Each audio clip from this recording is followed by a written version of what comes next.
Atu bentukin sedin sebang hanak hak hatam family ni nang to piak cha ini lomtuk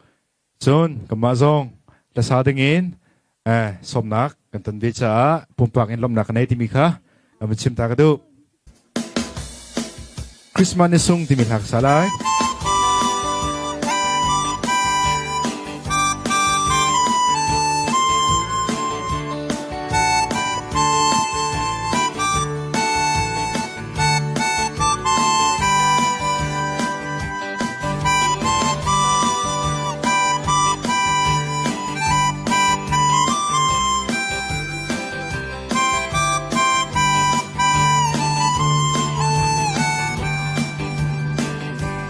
lấy chung a sung big mi đi qua chân là ca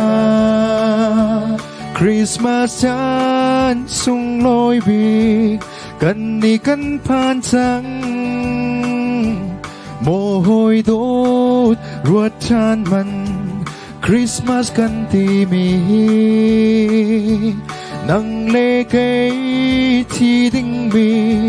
luật nạc đinh cha vài năm thì đinh in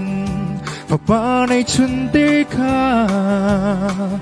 mi viết tê khăm tu nào xem cho nia si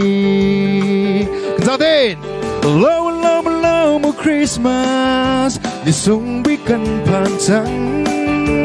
dài lên đôi thăng cha đu si cần ô ngày chưa ní cần ngày chết nạc chụp quan băng lột in thăng chặt chiếu si van mi chiang na băng in lom toao si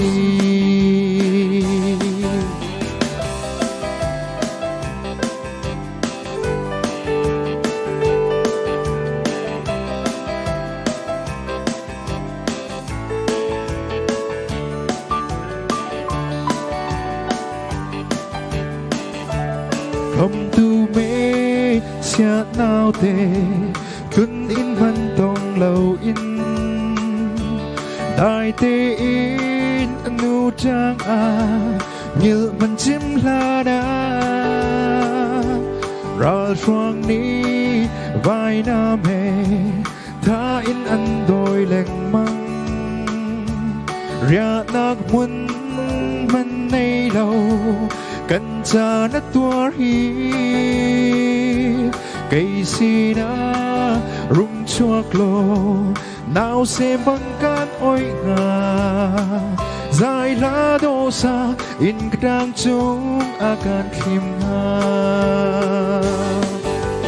lâu lâu lâu một Christmas đi sung biết cần phản trắng